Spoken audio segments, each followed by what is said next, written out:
वक्रतुंड महाकाय सूर्यकोटि समप्रभ निर्विघ्नं कुरु मे देव सर्वकार्येषु सर्वदा।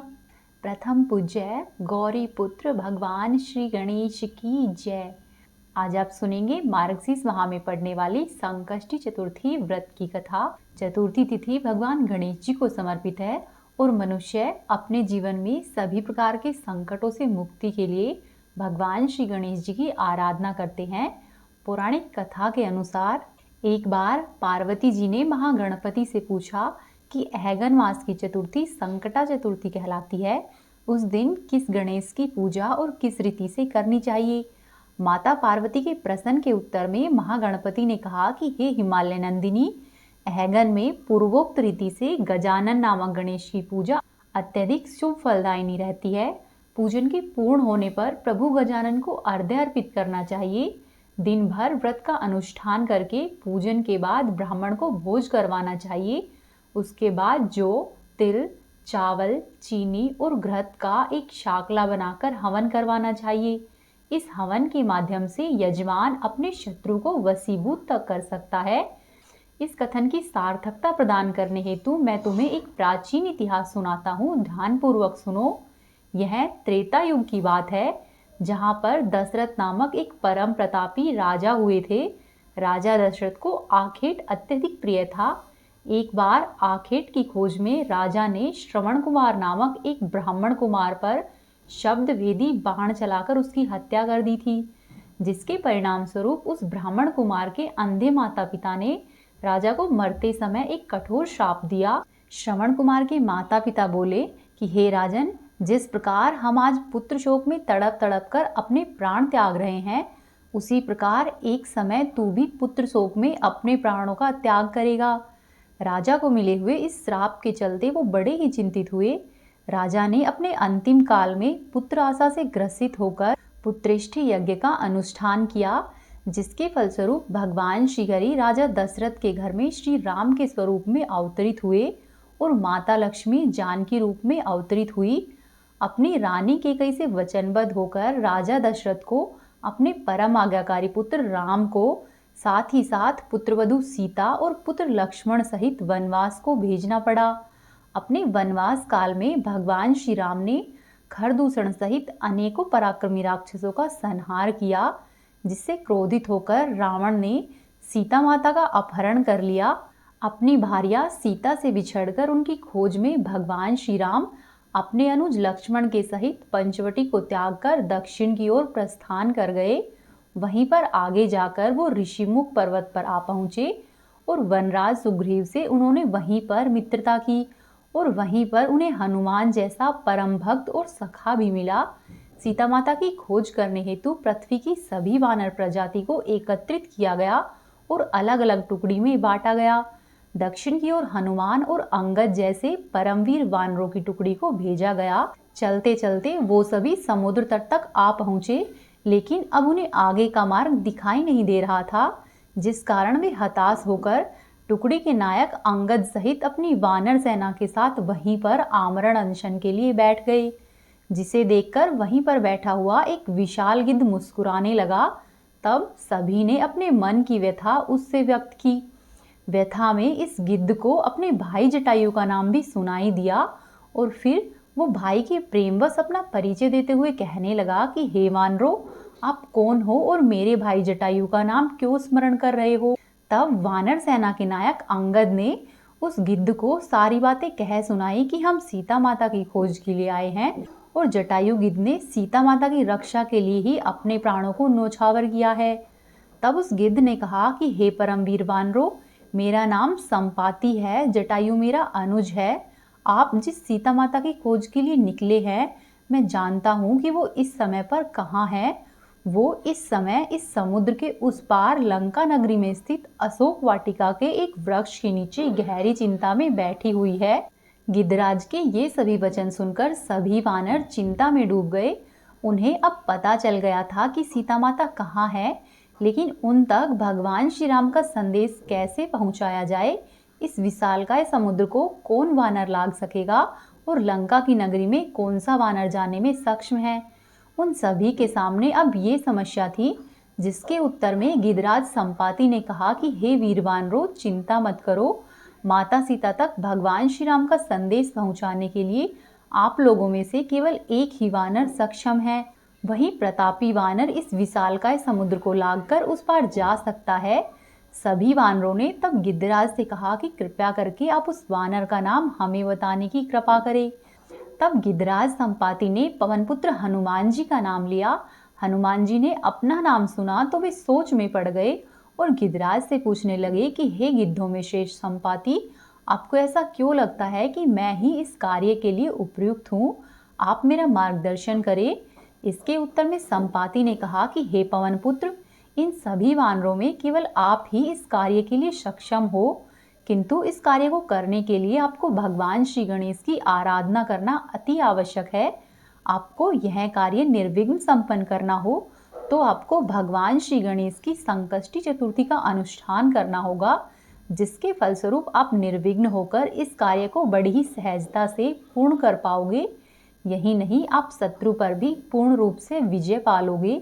गिरिराज की बातों को सुनकर पवन पुत्र हनुमान जी ने विघ्न विनाशक संकष्टी चतुर्थी व्रत का अनुष्ठान किया और इस व्रत के प्रभाव से वे क्षण भर में ही समुद्र लांघकर लंका नगरी में पहुंच गए और निर्विघ्न अपना कार्य संपन्न करके पुनः प्रभु श्री राम के समक्ष उपस्थित हो गए। कहा जाता है, इस पूरे लोक में इस व्रत के अतिरिक्त और कोई भी व्रत सुखदायी नहीं है। मनुष्य यदि संकटों से छुटकारा चाहता है तो उस मनुष्य को संकष्टी चतुर्थी का व्रत आवश्यक रूप से ग्रहण करना चाहिए। भगवान श्री कृष्ण ने भी महाराजा युधिष्ठिर को यह व्रत करने की सलाह दी थी। इस व्रत के प्रभाव से मनुष्य क्षण भर में ही अपने शत्रुओं पर विजय पा सकता है और संपूर्ण राज्य का अधिकारी बन सकता है। भगवान श्री कृष्ण की आज्ञा का पालन करते हुए धर्मराज युधिष्ठिर ने इस व्रत का अनुष्ठान किया और अंत में उन्होंने अपने शत्रुओं पर विजय पा ली और संपूर्ण राज्य के अधिकारी बने। प्रेम पूर्वक बोलिए गणेश जी भगवान की जय। अब आप सुनिए चौथ माता की कथा। एक सेठ और सेठानी थे। उनके एक बेटा और बहू थे।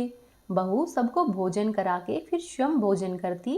एक पड़ोसन भी ऐसी थी जो रोज पूछती कि बहू, आज तुमने क्या बनाया है और क्या खाया है? बहू कहती कि बहन, ठंडो बासी खायो है। अगले दिन पड़ोसन ने फिर से पूछा कि बहू, आज तुमने क्या बनाया है और क्या खाया है? तो पड़ोसन फिर से बोली कि बहन, मैंने तो ठंडो बासी खाया है। इस तरह से पड़ोसन रोज बहू से पूछती और बहू रोज यही उत्तर देती। एक दिन साहूकार के बेटे ने यह बात सुन ली और वह वहाँ से चला गया और अपनी माँ के पास जाकर बोला कि माँ, तू अपनी बहू को रोज गर्म खाना खिलाती है और वह फिर भी बाहर जाकर बोलती है कि मैं तो बासी रोटी खाकर आ रही हूँ। तब माँ ने कहा कि बेटा, मैं तो चारों थालियों में बराबर गर्म खाना परोसती हूँ। यदि तुम्हें यकीन नहीं हो तो आज तुम खुद से देख लेना। अगले दिन वह लड़का तबीयत खराब होने का बहाना करके कंबल लेकर रसोई में ही लेट गया। तब उसको यह देखकर आश्चर्य हुआ कि बहू ने तो गरम गरम खीर और खांड का भोजन किया है। और जब बहू बाहर गई तो वह लड़का भी उसके पीछे पीछे जाने लगा। पड़ोसन के पूछने पर बहू ने फिर से वही बात दोहराई कि बहन, मैं तो बासी खाकर आई हूँ। तब उसका पति उससे पूछने लगा कि तू अभी अभी तो गरम गरम खाना खाकर आई है और पड़ोसन से ऐसा क्यों कह रही है कि तूने ठंडी बासी खाना खाया है? तू झूठ क्यों बोल रही है? तब उसकी पत्नी बोली कि हम जो खाना खा रहे हैं वे हमारे बाप दादाओं की कमाई है। जिस दिन आप स्वयं कमा कर लाओगे उस दिन मैं समझूंगी कि हम ताज़ा भोजन कर रहे हैं। अब लड़के को उसकी यह बात सही लगी और लड़का अपनी माँ के पास गया और बोला कि माँ, मैं एक बड़े शहर में कमाई करने के लिए जा रहा हूँ। माँ बोली कि बेटा, अपने पास इतना धन है कि खाया नहीं छूटेगा। माँ के लाख मना करने के बाद भी बेटे ने स्वयं कमाने का निश्चय किया और जाते समय अपनी पत्नी से कहा कि मैं जब तक कमाकर बहुत सा धन नहीं लेकर आऊँ तुम चूल्हे की आग को बुझने मत देना। इसी तरह से दिन बीतते गए। एक दिन चूल्हे की आग बुझ गई तो बहू मन ही मन घबराने लगी कि कहीं मेरे पति पर तो संकट नहीं आन पड़ा। ऐसा सोचकर मैं जल्दी जल्दी से पड़ोस में जाने लगी कि पड़ोस से आग लाकर चूल्हे में रख दूं। जब वह पड़ोसन के वहां पर पहुंची तो उसकी पड़ोसन चौथ माता का व्रत और पूजन कर रही थी। पड़ोसन ने कहा कि बहू थोड़ी देर में आकर तू आग ले जाना। बहू ने पड़ोसन से पूछा कि आप यह व्रत क्यों करती है और इस व्रत को करने से क्या मिलता है। तब पड़ोसन ने कहा कि चौथ माता के इस व्रत को करने से अन्न, धन, लक्ष्मी, पुत्र, पौत्र और वर्षों का बिछड़ा हुआ पति भी मिलता है। जिसकी जो मनोकामना हो चौथ माता वह पूरी करती है। ऐसा सुनकर बहू अपने घर पर आ गई और बहू ने सोचा कि मैं भी चौथ माता के व्रत करूंगी। अब बहू भी चौथ माता का व्रत करने लगी। दीवार पर उसने चौथ माता बनाई। उस दिन उसने घी और गुड़ का चूरमा बनाकर रात्रि में चंद्रमा को अर्घ्य दिया और फिर भोजन किया। ऐसा करते करते बहुत दिन बीत गए। वह चौथ माता से केवल अपने पति के मिलने की ही प्रार्थना करती। चौथ माता ने उस बहू के पति को सपने में दर्शन दिया और कहा कि साहूकार के बेटे, तू जाग रहा है कि सो रहा है? तेरी पत्नी तुझे बहुत याद करती है, घर जाकर तू उसकी चिंता मिटा। तब सेठ का बेटा बोला कि माँ, मैं घर तो चला जाऊं लेकिन यहाँ पर बहुत हिसाब किताब है, उसको एक दिन में कैसे चुकता करूँगा। तब चौथ माता बोली कि तू ऐसा करना, कल दुकान खोलकर कंकु केसर का पंगला बनाकर बैठ जाना और कल ही तेरा हिसाब किताब चुकता हो जाएगा। अगले दिन लड़के ने सुबह सवेरे उठकर जैसा चौथ माता ने कहा था वैसा ही किया और वैसा ही हुआ। उसकी दुकान पर सारा हिसाब किताब बराबर हो गया। उसने घर जाने की तैयारी की और गाड़ी भर के धन और दौलत लेकर चल दिया। रास्ते में एक बड़ा सा काला नाग फन फैलाए हुए बैठ गया और कहने लगा कि साहूकार के लड़के, आज तो मैं तुझे डसूंगा, तेरी आयु आज पूरी हो गई है। तब उस लड़के ने कहा कि आज चौथ माता ने मुझे सपने में दर्शन दिया था और मैं अपनी पत्नी से मिलने के लिए घर पर जा रहा हूँ। वहाँ पर मेरी पत्नी बहुत चिंता कर रही है, मैं उससे मिलकर आ जाऊँ तब तुम मुझे डस लेना। तब नाग ने कहा कि मैं तुम्हारा विश्वास कैसे करूँ? यदि तुम शपथ खाकर कहो तो ही मैं तुम्हें जाने दूंगा, परंतु यदि तुम लौटकर नहीं आए तो मैं तुम्हारे घर पर ही आकर तुम्हें डस लूंगा। इस प्रकार सांप को वचन देकर वह लड़का अपने घर की ओर चल दिया। घर पर पहुंचकर वह सभी लोगों से हंसी खुशी मिला और भोजन करके उदास होकर बैठ गया। उसकी पत्नी ने उसके उदास होने का कारण पूछा तो पति ने काले नाग वाली सारी बात बताते हुए कहा कि यदि मैं उस सांप के पास वापस नहीं जाऊंगा तो वह घर पर आकर ही मुझे डस लेगा। उसकी पत्नी बहुत चतुर थी। उसने कहा कि आप घबराओ नहीं, लेट जाओ, मैं एक उपाय करती हूँ। फिर उसकी पत्नी ने कमरे की 7 पैड़ी धोई। पहली पैड़ी पर रेत, दूसरी पर इत्र, तीसरी पर गुलाल, चौथी पर फूल और कंकु केसर, पांचवी पर लड्डू पेड़ा, छठी पर गद्दे और गलीचे, 7वीं पैड़ी पर दूध का भरा कटोरा रख दिया। इस प्रकार से वह बहू 7 पैड़ी सजाकर बैठ गई। आधी रात होते ही नाग आया और पैड़ियाँ चढ़ने लगा। पहली पैड़ी पर रेत में लौट गया और कहने लगा कि सेठ की बहू ने तो आराम बहुत दिया है, पर वचनों से बनकर आया हूँ तो इसलिए डसूंगा अवश्य। इस प्रकार 7 पैड़ियों पर नाग आराम करता हुआ और कहता हुआ गया कि डसूंगा जरूर। और जैसे ही वह कमरे में जाने वाला था तो चौथ माता ने विचार किया कि यदि मैं सेठ के बेटे को नहीं बचाऊंगी तो संसार में धर्म कर्म और व्रत पूजन को कौन मानेगा। अब तो गणेश जी, चंद्रमा जी और चौथ माता ने सेठ के बेटे को बचाने का विचार किया। चंद्रमा जी ने उजाला किया, चौथ माता ढाल बनी और गणेश जी ने तलवार लेकर नाग को मार दिया और ढाल से ढक दिया। अब बहू भी थकी हारी थी तो वह भी सो गई। जब दिन उठा तो लोग उसके बेटे से मिलने के लिए आने लगे, परंतु बेटा और बहू तो अब तक उठे ही नहीं थे। बहुत देर हो गई तो उनकी माँ उन्हें उठाने के लिए आई। माँ ने 7 पैड़ियों पर जो कुछ देखा तो वह बहुत घबराई और बेटे बहू को आवाज लगाई। बेटा बहू उठे तो देखा कि एक ढाल और एक तलवार वहां पर पड़ी हुई है। अब ढाल उठाई तो वहीं काला नाग मरा हुआ पड़ा था। बेटे और बहू ने सोचा कि आज तो धर्म कर्म ही आड़े आए हैं, जो भगवान गणेश जी और चौथ माता ने हमारी रक्षा की है। हे चौथ माता, आपने जैसी सेठ के बेटे और बहू की रक्षा की है वैसी ही सब की करना, इस कहानी को कहने वाले, सुनने वाले और होकारा भरने वाले सब पर अपनी कृपा बना कर रखना। बोलो चौथ माता की जय, बोलो गणेश जी भगवान की जय। अब आप सुनिए 12 मासी चौथ माता की कथा। एक बार की बात है, एक नगर में एक बूढ़ी माँ रहती थी। वह अपने बेटे की सलामती के लिए 12 महीने की चौथ का व्रत किया करती थी। हर चौथ को वह पंसारी से थोड़ा सा गुड़ और घी लेकर आती और उनके 4 लड्डू बनाती। एक लड्डू बेटे को देती, एक से पूजा करती, एक हथकार के लिए निकालती और एक चांद उगने पर खुद खा लेती। एक बार उसका बेटा ताई से मिलने के लिए गया तो ताई ने चौथ का व्रत रखा हुआ था। उसने ताई से कहा कि मेरी माँ तो 12 महीने की चौथ करती है। तब ताई बोली कि तेरी माँ तो तेरी कमाई से तरमाल खाने के लिए 12 चौथ करती है, तू परदेश जाए तो वह एक भी चौथ नहीं करेगी। लड़के को लगा कि ताई सच कह रही है। घर आकर उसने माँ से कहा कि माँ, मैं परदेश जा रहा हूँ, यहाँ पर तू मेरी कमाई खाने पीने में ही उड़ा देती है। माँ ने समझाकर अपने बेटे को रोकना चाहा पर बेटा नहीं माना। फिर माँ ने उसे साथ ले जाने के लिए चौथ माता के आंखें दिए और कहा कि मुसीबत में ये आंखें तेरी मदद करेंगे। वह लड़का आंखें लेकर रवाना हो गया। घूमते हुए वह एक नगर में पहुंचा। उसने देखा कि एक बूढ़ी माँ रोती जा रही थी और पुआ बनाते जा रही थी। उसने बूढ़ी माँ से इसका कारण पूछा तो बूढ़ी माँ ने कहा कि बेटा, इस नगर की पहाड़ी पर एक दैत्य रहता है। पहले वह नगर में आकर कई लोगों को खाने के लिए मार देता था। अब राजा ने हर घर में से एक आदमी दैत्य के पास भेजने के लिए कह रखा है और आज मेरे बेटे की बारी है, इसीलिए मैं रो रही हूँ। और मेरा बेटा आखिरी बार पुए खाएगा, इसीलिए उसके लिए पुए बना रही हूँ।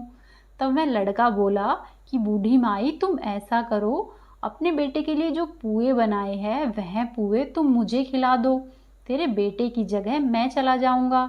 फिर बूढ़ी माई ने उस लड़के को खीर और पुए खिला दिए। खा पीकर वह लड़का सो गया। रात को जब राजा के सैनिक आए तो वह लड़का उनके साथ चला गया।